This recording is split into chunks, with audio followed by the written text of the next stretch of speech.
Oke, Assalamualaikum warahmatullahi wabarakatuh.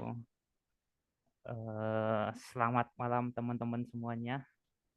Kembali lagi ya, kita akan diskusi tentang ini ada hal yang menarik nih, teman-teman semuanya, tentang rilis survei terbaru yang dilakukan eh, Otoritas Jasa Keuangan ya bersama BPS. Nah, ini ada hal yang menarik sih untuk kita bahas. Sebenarnya tuh seberapa jauh sih kondisi literasi dan inklusi keuangan secara keseluruhan ya, secara menurut seluruh masyarakat Indonesia gitu ya di tahun 2024. Ini baru baru keluar bulan Agustus kemarin ya, baru dirilis. Nah, kita akan coba untuk membandingkan ya, data sebelum dengan data yang sekarang tuh seperti apa. Nah, sebelumnya saya pengen memperkenalkan dulu nih. Eh, ini ada teman saya ya ini, yaitu Mas Saiful ya. Ya, seorang staf pajak ya di salah satu perusahaan swasta ya. Nah, nanti malam ini kita akan coba sharing-sharing ya tentang eh, data tersebut itu seperti apa sih, dan mungkin teman-teman bisa mengambil manfaatnya, kira-kira apa sih yang harus dilakukan ke depan gitu ya untuk mempersiapkan kondisi keuangannya ke depan seperti apa. Oke.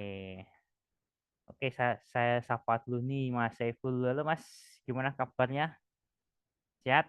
Halo, Assalamualaikum.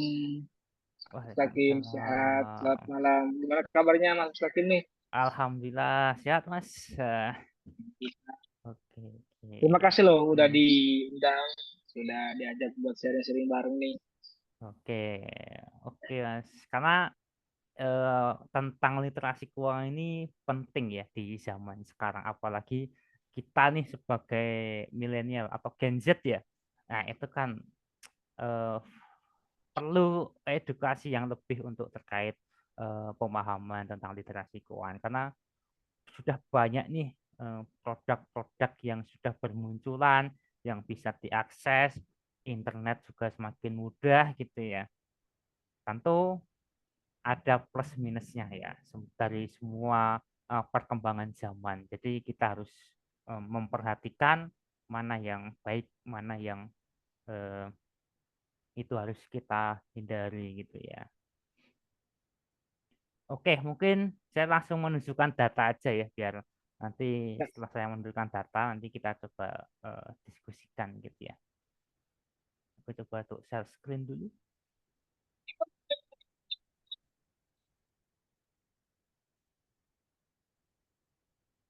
Oke, sudah terlihat belum Mas? ya, sudah Mas, sudah terlihat ini. Sudah terlihat ya. Oke, ini data terbaru yang sebelumnya OJK keluarkan di tahun 2022. Jadi 2 tahun kemudian OJK melakukan survei kembali untuk mengetahui ya secara keseluruhan tingkat literasi dan inklusi keuangan itu seberapa jauh sih gitu ya. Dan kali ini OJK itu bekerja sama ya dengan Badan Pusat Statistik ya. Jadi survei ini dianggap lebih lebih relevan ya daripada survei-survei yang sebelumnya gitu ya. Nah, saya pengen menunjukkan data yang lama dulu, yang di tahun 2022 ya. Nah, ini data menunjukkan literasi masyarakat masih di angka 49,68% ya.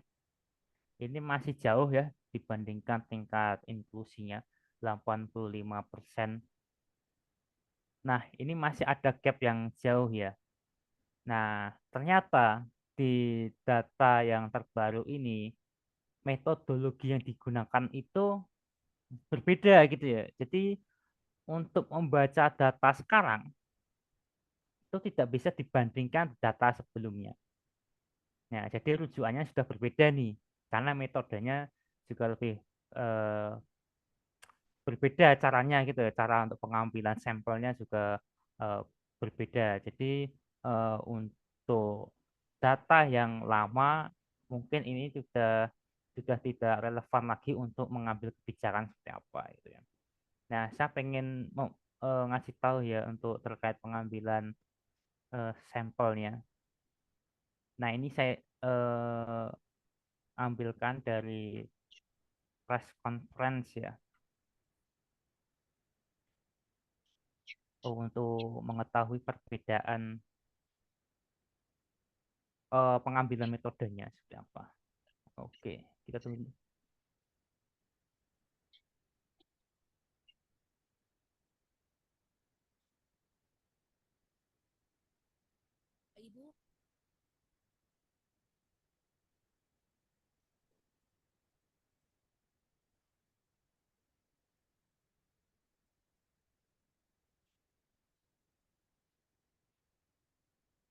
Oke, Mas, sudah kelihatan belum, Mas? Ya, Sudah kelihatan. udah kelihatan. Nah, ini metode yang diambil ya, yang dipakai untuk survei di tahun 2024. Jadi menggunakan eh, apa ya namanya ini? Jadi untuk sebaran sampel itu diambil dari 34 provinsi, itu mencakup 120 kabupaten atau kota. Nah, kemudian ada blok sensus ya, jadi diambil per kabupaten kota itu diambil 9 blok sensus. Kemudian dari blok sensus itu diambil lagi sampelnya 10 rumah tangga ya. Jadi ini lebih tersegmentasi ya. Jadi tiap pengambilan wilayah. Jadi kalau kalau yang sebelumnya itu lebih ke random gitu ya. Jadi tidak ada pengukuran yang lebih spesifik gitu ya. Nah, jadi ini lebih lebih sangat terukur gitu ya. Dengan jumlah responden 10.800 responden. Kemudian rata-rata yang diambil tuh umur 15 sampai 79 tahun. Oke. Kemudian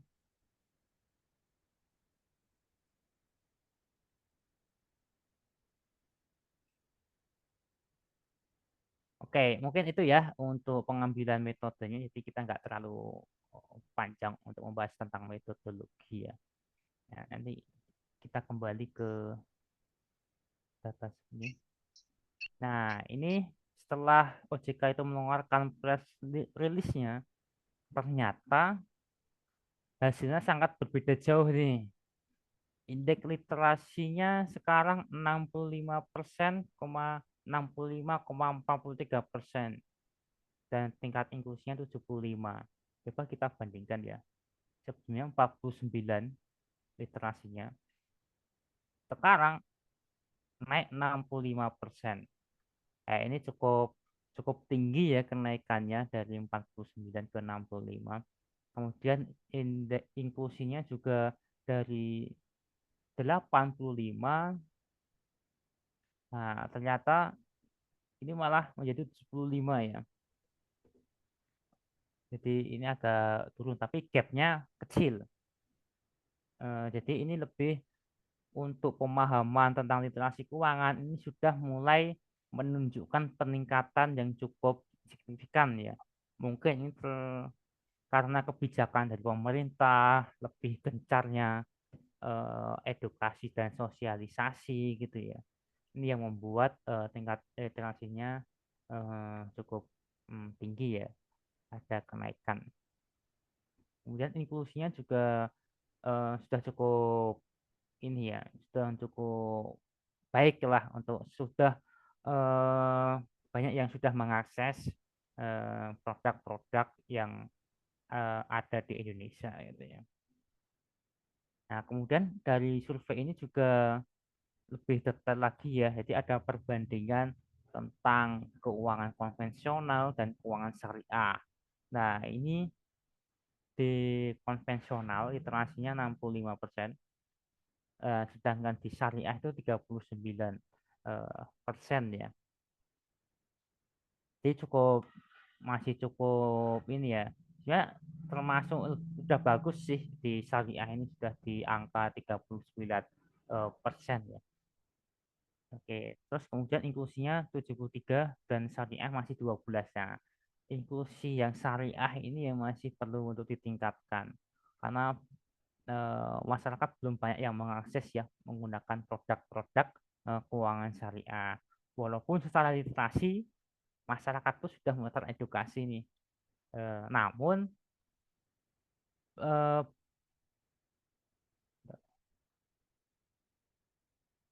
namun belum belum ini apa namanya? Belum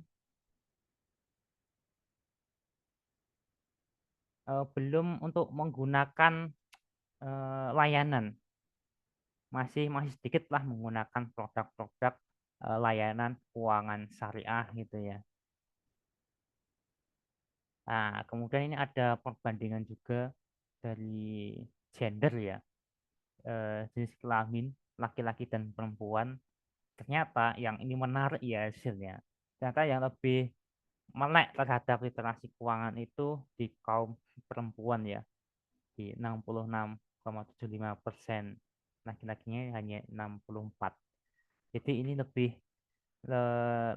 banyak perempuan yang sudah mulai memahami belajar tentang literasi keuangan. Nah, kemudian inklusinya juga sama ya. Ini 76% dimiliki kaum perempuan ya. Ternyata perempuan itu sudah banyak yang sudah menggunakan layanan keuangan gitu ya dibandingkan laki-laki. Nah, ini kenapa ya kok bisa ya eh, perempuan yang mendominasi gitu ya menjadi mayoritas. Nah, ini nanti menarik untuk kita bahas. Terus ini ada klasifikasi perkotaan dan pedesaan. Nah, ternyata di perkotaan itu juga cukup lumayan bagus ya, tingkat literasinya 69. Tinggal di pedesaan ini yang masih tertinggal. Ya mungkin belum menjangkau semua elemen masyarakat yang paling terpencil, terpelosok gitu ya. Nah, ini perlu masifnya sosialisasi, edukasi ke pedesaan supaya bisa untuk meningkatkan pemahaman keuangan di desa gitu ya. Nah, secara kelompok umur ini ternyata eh, di usia 18 sampai 50 tahun ini sudah cukup lumayan baik ya untuk indeks literasinya ya. Dan di angka di bawah 18 tahun ini masih rendah dan di atas 50 tahun. Mungkin karena faktor usia yang belum bisa untuk secara penuh mengakses informasi yang ada di era sekarang ya. Gitu. Kemudian juga indeks inklusinya secara kelompok umur 18 sampai 50 tahun itu cukup tinggi ya. Nah, itu sih ini ada juga berdasarkan pendidikannya. Berdasarkan pendidikan ternyata juga yang paling melek itu di tamat SMA dan perguruan tinggi. Ini cukup tinggi ya. Ya mungkin karena sudah punya pengetahuan yang cukup gitu ya.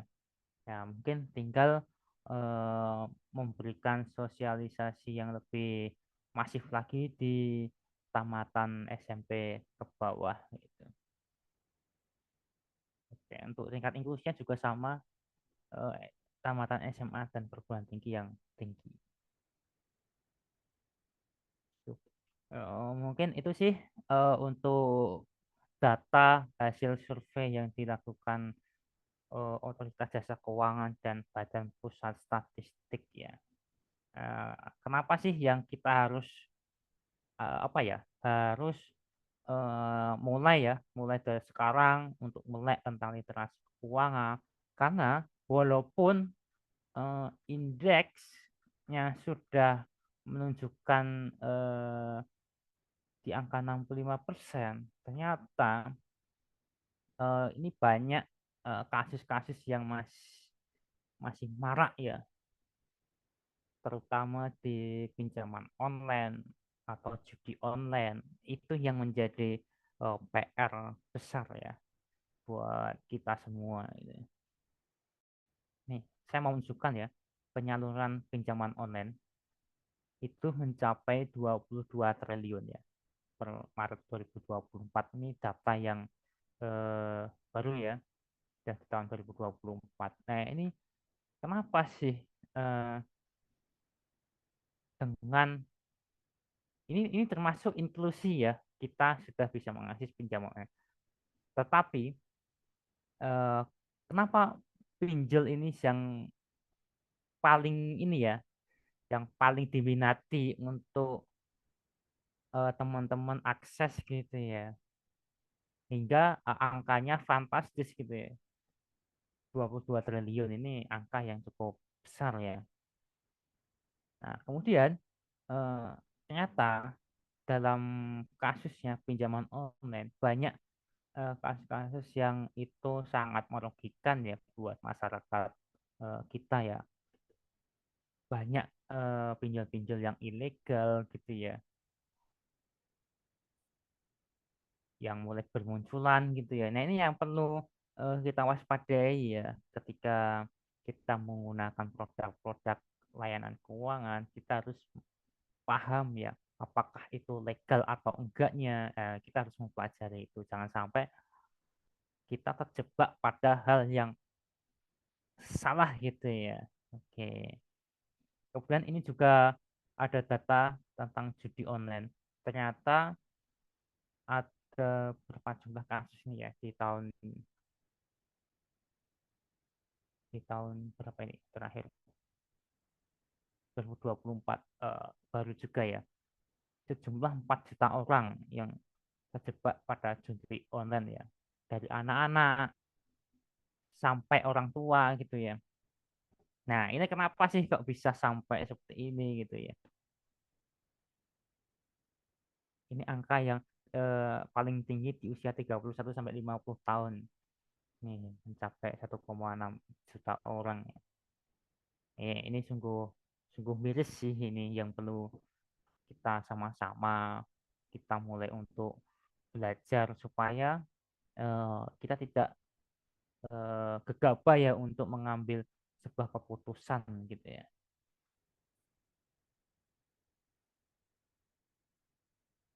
Oke, mungkin itu aja ya untuk membaca data survei. Nah, mungkin selanjutnya kita coba untuk sharing-sharing ini. Ya, Oke, gimana terima Mas kasih Mas. Saiful nih? Yang Kira-kira ada nih mustahil. data itu. Sepertinya datanya udah lengkap tadi ya. Sepertinya udah dikupas tuntas semua nih data-data yang telah dirangkum ya dari sekian banyak data dan dari berbagai referensi juga gitu ya. Dan memang cukup menarik sih Mas untuk membaca tentang hasil survei dari Badan Pusat Statistik maupun dari karena memang hampir semua lapisan itu ya memang ada metode-metode tersendiri buat menyemplung itu semua gitu kan. Cuman pada dasarnya saya kira sudah cukup ya komprehensif lah apa yang telah dirangkum oleh Badan Pusat Statistik dan juga oleh JK tadi itu. Dan yang menarik Mas Sakin juga soal data ini, saya juga sempat membacakan bahwa yang memang paling rendah itu tentang literasi dan inklusi keuangan itu berada di desa, ya kan? Itu dari segi wilayah itu memang terlihat di desa. Kemudian ketika dilihat dari kelompok profesi, mungkin tadi masih belum diulik sedikit ya, buat Muslim ya kan, yang memang profesi yang memang sangat rendah itu salah satunya itu ada petani dan purnawirawan dan pensiunan. Itu salah satunya yang memang menjadi dampak paling rendah ya terhadap literasi dan juga inklusi keuangan itu sendiri. Dan saya kira itu menarik Mas buat kita diskusikan lebih jauh tentang hasil data ini ya yang telah dibedah kita bareng-bareng tadi kan. Ya, karena apa? Karena memang eh, data-data yang telah disajikan tadi itu memang mayoritas lebih besar memang secara indeks itu di usia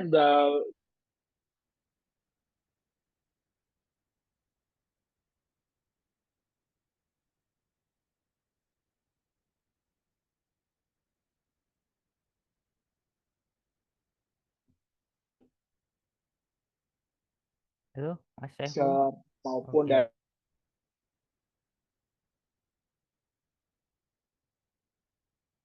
kayaknya gangguan sinyal ya.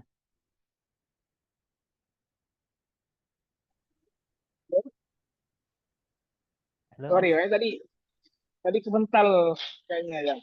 Oke, oke. Oke, lanjut aja, Mas. Tuh, udah stabil lagi ya. Oke, lanjut aja. Lanjut, Nah, lanjut. ya.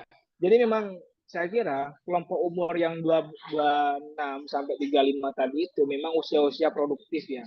Usia-usia angkatan kerja ya kan yang saat ini barangkali menempati di posisi supervisor atau bahkan sudah ada di level manajer ya kan. Manajer junior misalnya. Itu kan memang angka-angka produktif yang saat ini itu memang lebih besar angkanya baik itu dari literasi maupun dari segi inklusi itu sendiri begitu kan. Dan saya kira ini juga akan menyentuh pada persoalan-persoalan kelas menengah yang saat ini secara indeks atau secara jumlah itu semakin menurun kan ya.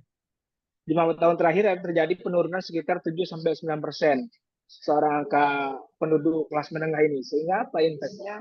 Mereka akan mengandalkan pada tabungan-tabungan yang mereka miliki begitu kan.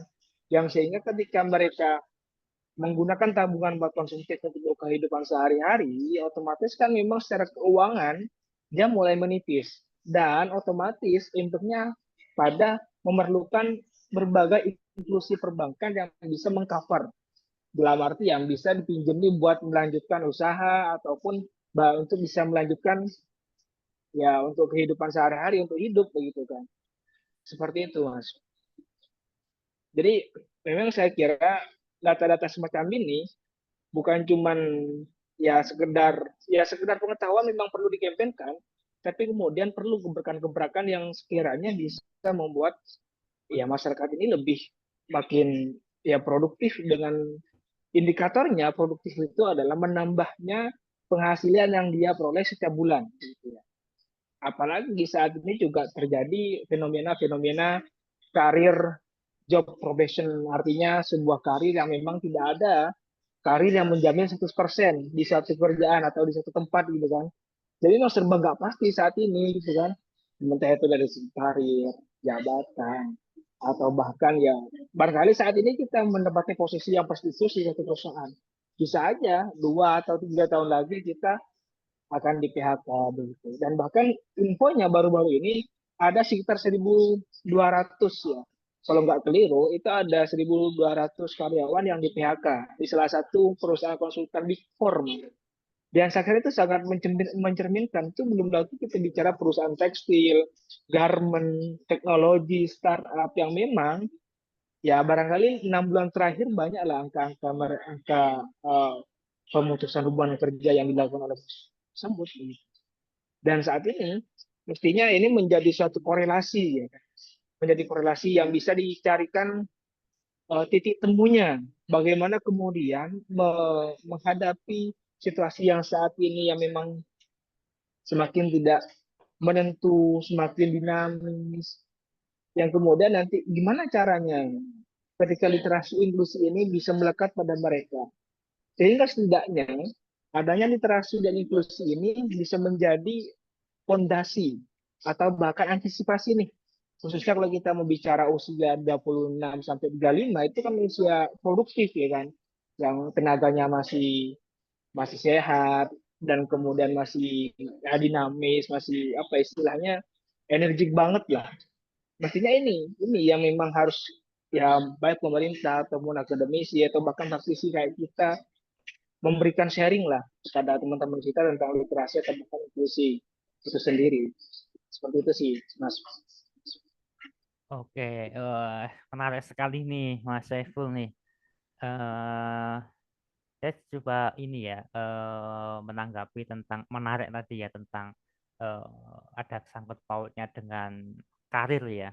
Nah, tentu ketika mayoritas sekarang anak-anak muda yang sebagai populasi yang paling terbanyak ya, ini yang perlu ya, perlu menjadikan sebuah tonggak untuk masa depan Indonesia ke depan gitu sampai ada tagline Indonesia Emas di tahun 2045. Nah, ini kalau dari sekarang tentang literasi keuangannya itu tidak terbentuk, tidak merata, tentu ini yang akan menggambat karena keuangan ini salah satu yang menunjukkan tingkat kesejahteraan gitu ya.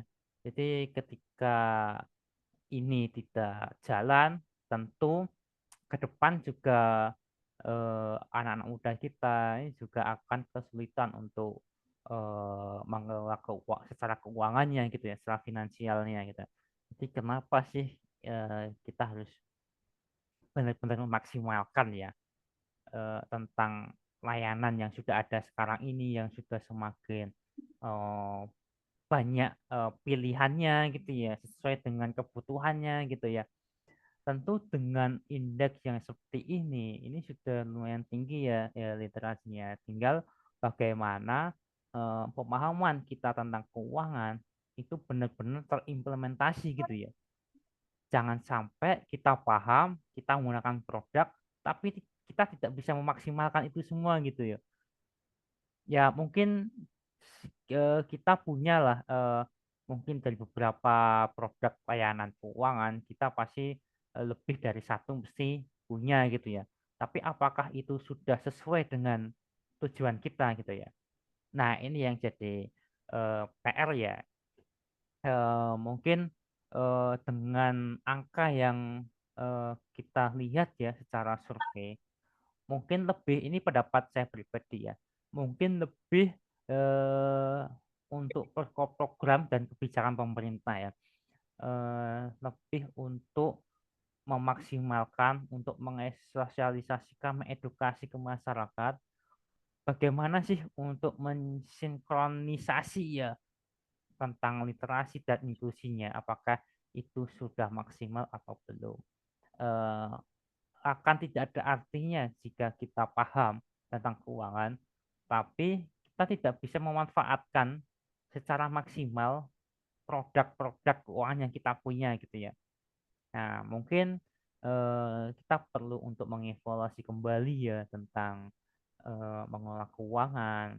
Kira-kira sudah maksimal belum sih dengan pemahaman yang kita punya, dengan akses layanan keuangan yang kita punya itu mampu nggak untuk menunjang masa depan kita gitu ya.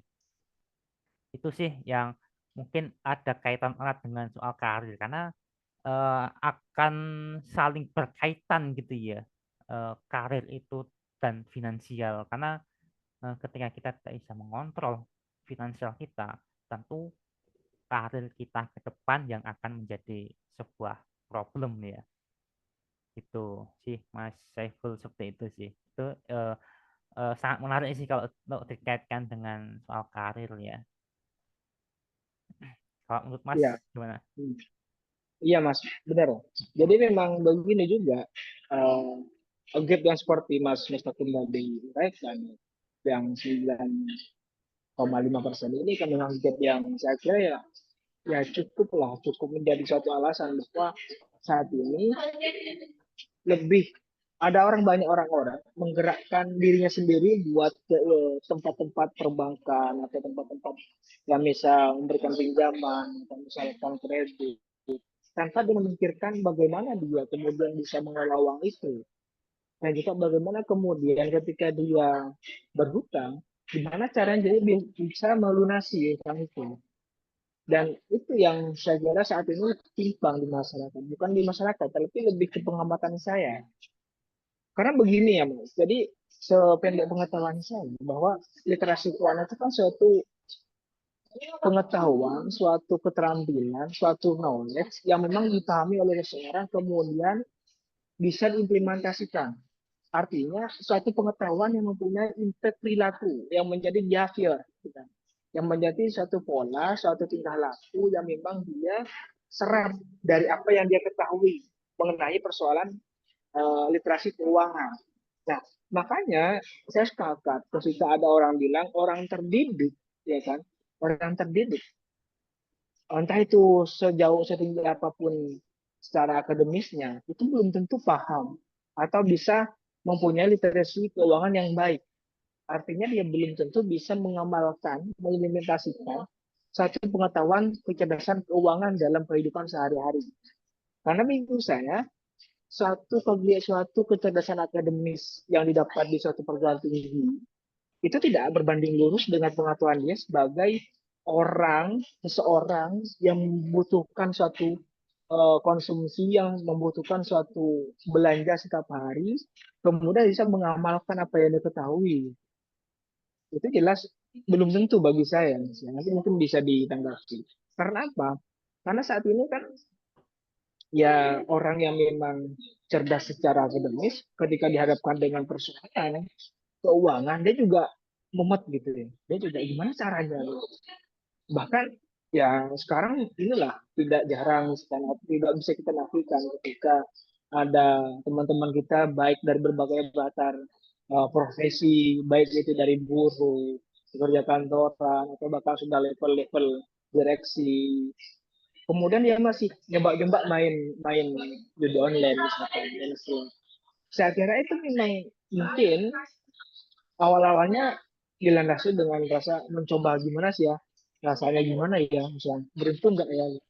Tapi ketika dia sudah melakukan atau bisa dikatakan memainkan judi online itu kan sudah menandakan bahwa dia itu secara interaksi keuangan sudah rendah gitu, sudah rendah. Karena apa? Karena ketika dia memainkan itu semua, maka alam bawah sadar dia sebagai seorang itu akan tergerus gitu, dalam arti dalam hal keuangannya gitu kan, pengen selalu top up, pengen selalu gitu kan. Terus mengikuti main-main, pada akhirnya apa, kalah gitu. Makanya kan aku sering menemui reel-reel video baik itu di Instagram maupun di FYP TikTok gitu, ada orang ada seseorang gitu ya yang memang dimarahi oleh istrinya gara-gara dia selalu main slot gitu kan, padahal dia ya tidak bisa menghasilkan apapun gitu. Dan dikatakan bahwa kalau dia tidak main slot ya kamu tidak bisa makan. Artinya main slot ini menjadi suatu pendapatan sehari-hari gitu kan. Padahal yang memang menjadi modal dia untuk top up, ya pinjam. Dan saat ini minjem uang yang paling mudah melalui pinjaman online, apalagi yang tidak terdaftar di OJK misalnya atau yang ilegal misalnya, itu kan lebih mudah saat ini kan. Saat ini butuh duit berapapun, tinggal kita selfie pakai KTP gitu kan, sudah bisa cair dalam hitungan menit gitu. Dan mungkin itu bisa memudahkan orang untuk bisa menyerap ya. Artinya bisa berbagai orang merasakan yang namanya inklusi keuangan dalam hal pinjaman dan segala macam. Tapi ketika dia tidak diimbangi atau tidak dilandasi dengan pengetahuan atau literasi keuangan yang baik, itu tidak bisa mas. Itu tetap akan jomplang. Akhirnya makan selebih besar nanti. Justru mestinya, ini aku baca data ini, mestinya literasinya dulu yang ditinggikan, yang dibesarkan. Kemudian inklusinya. Gitu. Karena apa? Karena sebelum dia itu melakukan suatu transaksi di perbankan, di tempat-tempat investasi keuangan, maksudnya dia paham dulu nih apa yang saya lakukan tentang uang ini. Gitu. Entah itu pengelolaannya misalkan, atau nanti ketika cara membayarnya lagi. Itu gimana? Itu kan tidak ada apa kesinambungan. Makanya kan tidak jarang ketika terjadi di pedesaan. Kalau di pedesaan mas saya di kampung saya sekarang banyak sekali tuh tetangga-tetangga yang pinjam di Bank Mekar namanya. Di Bank Mekar gitu kan. Dia pinjam gitu kan duit, cuma bermodal KTP, fotokopi KK. sudah cair gitu. Kemudian ketika ditagih bulan berikutnya sudah nggak bisa bayar gitu. Pada akhirnya apa, melarikan diri, ada yang memang merantau ke mana gitu. Dan ketika gagal bayar, yang ditelepon ya orang-orang yang memang terkait dengan itu melalui datanya dia kan gitu ya. Jadi memang seperti itu sangat miris menurut saya sih. Artinya literasi ini memang perlu dikuatkan lagi, baru kemudian inklusinya. Ya bukan cuma itu lagi, bukan cuma di kalangan misalkan di petani atau di pedesaan, tapi di kalangan teman-teman korporasi gitu, ada instansi yang memang ada jenjang karirnya. Teman-teman karyawan itu mestinya juga diberikan suatu literasi keuangan bagi saya. Mungkin PRD itu mengadakan ya semacam pelatihan keuangan personal finance setiap setahun sekali atau 6 bulan sekali gitu kan, buat men-training teman-teman karyawan itu kan lebih bagus gitu. Karena ya tidak cukup hanya menghasilkan duit ya, tapi lebih gimana caranya untuk mengelola duit itu sendiri.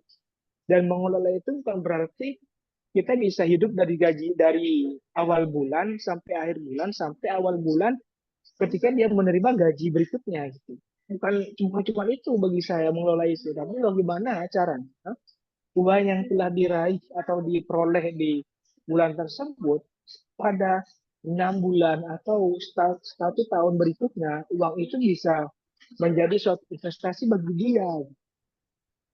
Nah itu dan saya kira saat ini masih rendah dan mungkin masih sangat jarang ya di perusahaan-perusahaan yang memang memberikan pelayanan semacam itu atau program semacam itu buat bagi ini ya, bagi karyawannya gitu. Bahkan juga perbankan pun juga bagi saya punya kewajiban mas buat memberikan literasi keuangan ya. Perbankan ya. Karena kan mereka ketika butuh duit, mereka ke perbankan ibaratnya. Nggak mesti perbankan yang memang saat ini sudah familiar ya, bank-bank nasional, profesional yang sudah.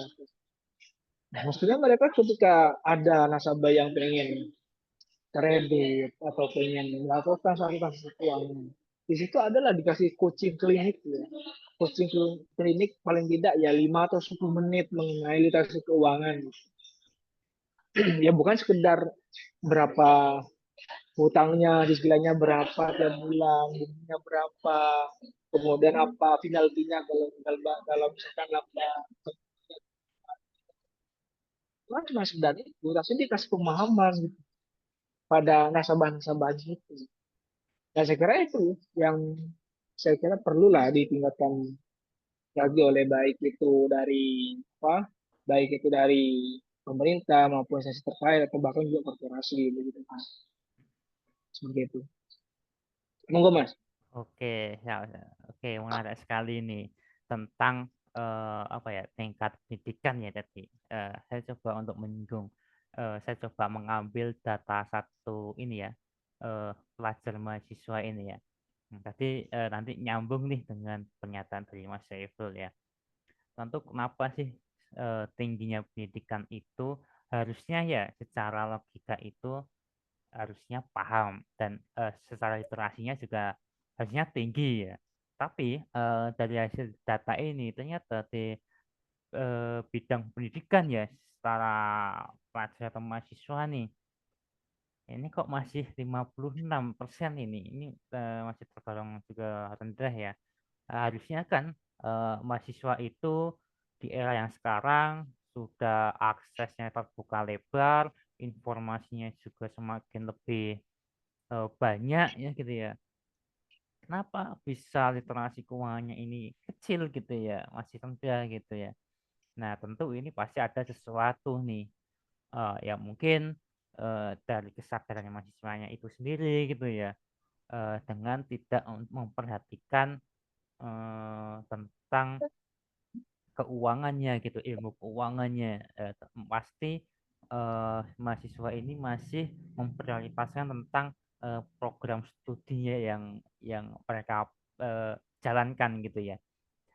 Tentu sebenarnya di titik ini ya, terutama di mahasiswa ini titik kritisnya ya, ketika di usia yang saat ini ya masih muda gitu ya, ketika kita tidak mendapatkan pemahaman literasi yang cukup, ini takutnya akan semakin ke atas, kita akan kehilangan banyak kesempatan gitu ya. Bisa untuk meningkatkan indeksnya ini lebih tinggi lagi. Karena kalau di sini pegawai dan profesional itu sudah cukup tinggi ya. Ya mungkin karena mereka sudah punya penghasilan yang cukup nih, sudah paham apa yang harus mereka atur ya karena sudah punya penghasilan ya gitu ya. Tentu ketika di masa yang masih di usia-usia belia gitu ya, tentu ini harus digencarkan dari sejak awal. Ketika ini gagal, itu masa yang akan datang juga akan kesulitan untuk mengelola keuangan ya. Itu. Dan itu akan berbanding lurus dengan inklusinya. Ketika semakin tinggi literasinya, tentu inklusinya juga semakin meningkat gitu ya. Tentu dengan eh, lebih bijak untuk menggunakan produk-produk keuangan yang dipilih gitu ya, sesuai dengan kebutuhannya gitu ya. Nah, itu sih untuk di jenjang pendidikan ya, ini cukup menarik sih untuk ya mungkin teman-teman mahasiswa ini yuk mulai dari sekarang eh, untuk memulai belajar mencari tahu tentang keuangan itu seperti apa sih, karena ini akan menjadi bekal ya, bekal kalian ketika kalian sudah memiliki pekerjaan, sudah memiliki penghasilan tetap gitu ya. Tentu sebenarnya di usia-usia remaja ini ya mahasiswa ya, nggak ada salahnya sih untuk kita mempelajari lebih dalam lagi tentang keuangan, walaupun kita masih belum punya penghasilan nih. Pasti namanya mahasiswa, walaupun ini anak rantau atau anak eh, orang asli ya, tentu pasti ada kiriman ya dari orang tuanya atau yang sudah punya usaha pasti sudah punya pendapatan sendiri. Nah, tentu itu yang harus kita atur gitu ya untuk melatih sebelum kita bekerja mendapatkan penghasilan sendiri gitu ya. Kita coba latih uang penghasilan atau kiriman dari orang tua yang itu harus kita atur dengan sebaik-baiknya gitu supaya supaya ketika ke depan kita sudah paham dan sudah terbiasa gitu ya dengan pola keuangan yang baik gitu. Itu sih Mas Saiful Ya, ini menyambung Mas, ya. menyambung Oke, ya Mas ya gimana? tadi untuk mahasiswa ini sangat, kalau bicara soal mahasiswa ini sangat ini ya. Nek bagi saya itu sangat mentrigger sekali Mas tentang mahasiswa ini. Karena gini, em, mungkin ada teman-teman di sini yang masih mahasiswa kemudian bilang lah, sebenarnya Mas kalau punya pendapatan mau dikelola, kalau nggak punya gimana gitu. Kemudian ya udahlah, mungkin belajar ketika besok sudah punya penghasilan, punya pendapatan, baru aku belajar. Nah, kemudian ketika sudah dia bekerja fresh graduate, misalkan, dia sudah merasakan gaji pertama sebagai seorang karyawan, seorang apa ya, employee yang mempunyai aktivitas 9 to 5 dari jam 9 sampai jam 5 dalam 5 hari dalam seminggu aktivitas full bekerja. Saya kira mereka akan lupa tentang semangat itu untuk belajar tentang literasi keuangan gitu ya, untuk memahami inklusi keuangan seperti apa. Karena mereka sudah, psikologi mereka setelah sudah punya dapat duit, ya udah digunakanlah dengan sesuai kebutuhan sehari-hari tanpa harus dia memikirkan ketika dia menerima penghasilan awal bulan nih atau akhir bulan nih, apa aja nih yang perlu dibagikan, atau misalnya apa aja nih yang perlu dirinci, untuk pengeluaran berapa, untuk budgeting berapa, untuk saving berapa, investasi berapa, kemudian untuk dana darurat berapa gitu kan. Itu saya kira jarang sekali kalau misalkan itu tidak dibangun mulai mahasiswa gitu. Nah, dulu nih misalkan saya coba untuk sedikit sharing waktu dulu mahasiswa gitu ya, yang memang hidup dari beasiswa ke beasiswa, yang mencari kasih kotak ketika ada seminar gitu kan. Ya bagi saya cara untuk bisa men-trigger teman-teman agar lebih lihat untuk untuk mempelajari literasi keuangan ya dengan cara mereka harus berbanyak membaca gitu. Juga dengan harus berbanyak mempraktekkan diri gitu, dari apa yang telah dia ketahui seperti itu. Dan juga saat ini ya pemicunya, triggernya itu juga sangat besar ketimbang dari zaman-zaman dulu. Kalau dulu mungkin kita cuma lihat HP yang pakai SMS doang, telepon doang, kita mau makan, tinggal ke Warmindo, ke Borjonan, ke Angkringan itu sudah selesai. Gitu. Tapi ini sekarang kan tidak cukup dengan hanya makan kenyang, Mas. Kita mau makan, ke harus tempat yang tempatnya Instagramable gitu kan. Yang ada live musiknya misalkan. Yang harus bisa nongkrong-nongkrong, nongkrong sama teman-teman, main remi, main Uno, main poker misalnya.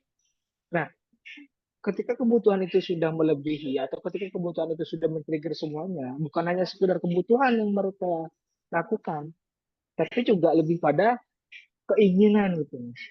Kayak sekarang bayangkan misalkan, anggaplah di Jogja ngopi, misalkan dalam setiap ngopi habislah ya anggap 20.000 lah atau 25.000 lah sekali ngopi. Kalau seminggu ada 2 kali, 50.000 kali misalkan dalam sebulan kali 4 misalkan. Sudah berapa itu? Itu hanya untuk kopi saja loh, belum lagi dia beli bensin, belum lagi dia buat jalan ke pantai, nonton di bioskop gitu kan. Ya mungkin dia tidak tidak ingin untuk melakukan itu gitu. Tapi kan ada temennya yang ngajak, ayo lah sekali-kali self reward gitu kan, healing lah gitu. Masa kamu mau kuliah terus nggak mau memberikan reward pada diri sendiri gitu. Ya ayolah buat apa gitu kan, ayolah jalan dulu gitu. Ya awalnya coba-coba kok enak, ikut gitu kan. Ya udah pada akhirnya mereka jadi kebiasaan pola semacam itu. Sebetulnya kan secara pengetahuan dia mungkin tahu mas, kalau misalkan ketika pengeluaran itu lebih besar daripada pendapatan, itu jatuhnya minus gitu kan. Karena kita balik deh, ketika pendapatan atau ketika pengeluaran itu lebih kecil daripada pendapatan, itu surplus deh. Kita bisa nabung deh. Gitu. Itu kan semuanya paham ya tentang kaidah dasar dari ngatur duit gitu. Coba sekarang seberapa banyak yang mereka bisa implementasikan dari pengetahuan itu. Nah, saya kira yang disebut literasi itu bagi mahasiswa ya ketika dia bisa melakukan apa yang dia ketahui gitu. Tidak cukup hanya sekedar dia menjawab misalkan A, B, C, D, tinggal diconteng, tinggal diklik gitu. Nggak cukup gitu. Pengetahuan semacam itu. Jadi harus ada implementasi. Ya. Harus ada behavior yang terserap dalam dirinya atas apa yang diketahui tentang personal finance itu sendiri gitu. Begitu sih Mas. Jadi memang saya kira kayak di mahasiswa pun bukan hanya fakultas ekonomi yang wajib buat melek terhadap ekonomi tentang personal finance gitu ya. Tapi fakultas yang lain kayak filsafat misalnya kan, atau saintek misalkan, atau teknik Ya, misalkan, benar-benar. atau keislaman misalkan, itu tidak penting loh. Loh sekarang misalkan kita keislaman bicara dakwah. Kalau kita mau dakwah tidak punya bensin, gimana Mas mau dakwah? Nggak bisa jalan dakwah itu kalau nggak punya uang bensin kan. Ya, benar-benar sekali. Kayak gitu. Jadi saya kira teman-teman memang mahasiswa untuk saat ini mempunyai peran besar ya untuk bisa membekali dirinya sebagai orang yang bentar lagi misalkan menyusun untuk buat graduate untuk bisa menyiapkan diri dari segi literasi keuangannya. Dan saya kira kayak teman-teman inklusiku.id, Mustafi ini sangat punya peran strategis nih buat lebih menyasar teman-teman nih di mahasiswa ya, terutama gitu kan. Karena gini mas, saya sempat juga membaca nih data, kalau nggak keliru tuh tahun 2023 gitu, atau 2022 itu kan DIY dinobatkan sebagai kota kota pelajar dengan indeks pendidikan tertinggi secara nasional gitu. Tapi secara BPS, Badan Pusat Statistik, juga ketika dia dirunut kemiskinan, salah satu daerah DIY itu juga berada di 3 besar. Man. Coba, jadi kan gak sinkron loh. Gimana ceritanya? Provinsi yang dikenal dengan kota pelajar dengan penduduk dengan indeks pendidikan paling tinggi secara nasional, tapi daerahnya itu masih ada nih, masuk 3 besar daerah yang salah satu kemiskinannya itu miskin yang sangat tinggi atau miskin ekstrim. Nah, gimana ceritanya nih? Nah, itu salah satu bukti ya, afirmasi kalau pendidikan secara akademik itu tidak belum tentu menjamin tentang pemahaman dia sebagai orang yang mengetahui tentang literasi keuangan itu sendiri. Begitu, Mas. Oke, ya, ya, oke, oke, oke. Menarik sekali Kan, ini ya. eh ini ya, nyambung aja ya, terkait ketika kita ngerasa tidak punya uang, mungkin penghasilannya pas-pasan, apa sih yang mau diatur gitu ya. Tentu ini yang perlu kita evaluasi. Kenapa kok bisa seperti itu gitu ya. Tentu gini, ketika saya coba mengisi materi di kalangan orang tua gitu ya, tentu materi yang saya berikan itu cocok kalau dilakukan ketika usia muda. Nah, kita coba, kalau saya bisa memutar waktu gitu ya, ketika saya memberikan materi tentang literasi keuangan di anak-anak muda, kira-kira apakah anak muda itu mau mau menjalankan gitu ya di usia mudanya? Tentu pasti anak-anak muda ini punya pemikiran, ah nanti aja lah, nanti kalau udah ada waktunya lah, masih pengen untuk menikmati masa mudanya gitu ya. Ketika sudah punya pekerjaan, itu pasti nanti aja lah untuk ngatur keuangannya, pengen menikmati dulu nih hasil kerja kerasnya gitu ya, dalam bentuk self reward gitu ya. Tentu eh, ini akan apa ya? Ini sebenarnya menarik ya ketika ini akan menjadi apa ya, saling lempar melempar antar generasi ya. Ketika saya bicara di orang tua ini cocok untuk anak muda, ketika saya memberikan materi ke anak muda, tentu untuk mengimplementasinya juga susah sekali gitu ya. Nanti nanti aja lah kalau sudah tua gitu ya. Ketika sudah tua baru sadar. Tentu dari apa yang dikatakan Mas Syaiful tadi, sebenarnya sudah terlambat ya. Ketika kita sudah menikmati pekerjaan kita, penghasilan yang kita miliki, tentu sudah melupakan semua literasi keuangannya. Tentu itu sudah sangat terlambat gitu. Tentu itu akan berpengaruh ke masa usia tua nanti gitu ya. Tentu penyesalan itu akan datang di akhir gitu ya. Nggak ada yang di depan gitu ya. Tentu dengan kasus seperti itu, mari anak-anak muda mulai dari sekarang nih, waktu yang tepat tuh sekarang, bukan nanti gitu ya. Kalau nanti ya itu akan mempengaruhi psikologis teman-teman gitu ya. Tentu pola pikirnya akan berbeda gitu ya. Nah, kalau dibentuk dari sekarang, pola pikirnya itu akan mengikuti usia kita gitu, akan selalu terbawa gitu ya. Seperti itu sih, Mas Saiful. Oke. ya, Mas. Ada tanggapan lagi nggak? Atau ini ada peserta nih, kalau ada yang mau menanggapi atau yang mau ditanyakan, Ya, ada nggak? boleh nih dari Hmm. teman-teman nih. Hmm. Jadi ya, Boleh nih. saya kira dari data-data sambil menunggu ya, Mas ya. Sambil Oke. menunggu rekan-rekan yang ada di Zoom nih ya, yang memang ingin ada yang mau di-sharingkan, bisa melalui room chat atau bisa raise hand juga boleh nih, ya kan? Untuk bisa bertanya gitu kan. Jadi memang ya saat ini literasi keuangan itu sangat penting sih Mas Yaki ya. Makanya ibaratnya nih, apa ya istilahnya, ini aku tuh mau menganalogikan bahwa literasi keuangan itu sebagai antibody Mas. Sebagai antibody dari keuangan dari saldo kita sendiri gitu. Jadi bukan ketika sudah kena penyakit baru kita mau beli obat antibody yang memang bisa menjauhkan kita dari penyakit. Gitu. Justru sebelum kita kena penyakit itu sendiri, kita harus menjaga badan kita dengan apa? Ya dengan menguatkan antibody kita. Gitu. Dengan cara apa? Ya, bisa dengan makan sehat, gitu. Bisa dengan berolahraga, bisa dengan mengatur pola makan, bisa mengatur semua apa yang masuk pada dalam tubuh kita. Sehingga itu bisa meminimalisir gitu. Bisa minimalisir apa ya, kejadian ataupun penyakit-penyakit yang akan datang pada kita itu.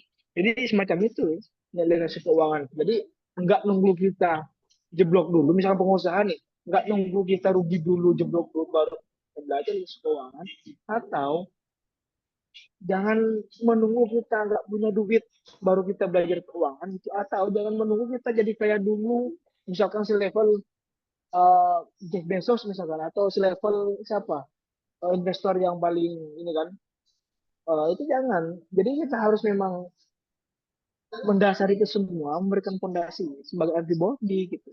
Jadi ketika kita sudah punya duit besok, kita sudah paham gimana caranya menggunakan duit ini bisa lebih terkendali, bisa lebih teratur, bisa lebih ya penggunanya itu lebih tepat sasaran lah dalam arti bisa dana darurat bisa, investasi bisa gitu kan. Jadi sehingga apa?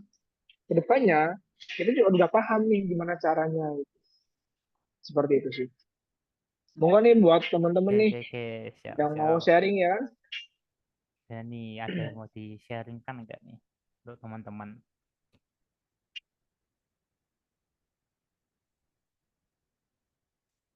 Kalaupun nggak ada, mungkin ya mungkin bisa ini ya lain waktu atau nanti nantikan di acara yang selanjutnya gitu ya. Oke, mungkin kita cukupkan dulu nih Mas Saiful karena ya Gimana? kita akan lanjut ya pembahasan diskusi selanjutnya dengan mungkin topiknya masih masih nantilah nanti kita atur topik apa sih yang hangat gitu ya untuk kita diskusikan gitu ya. Oke, mungkin terima kasih Mas Saiful Ya, sudah terima kasih juga Mas apa ya Mustaqim sama Ibu sangat Security oke, ya. Makasih banyak dan juga teman-teman yang sudah hadir di Zoom ataupun nanti menonton di rekamannya di YouTube. Terima kasih banyak oke, ya. Dan ditunggu aja semoga bisa nanti lain rekamannya.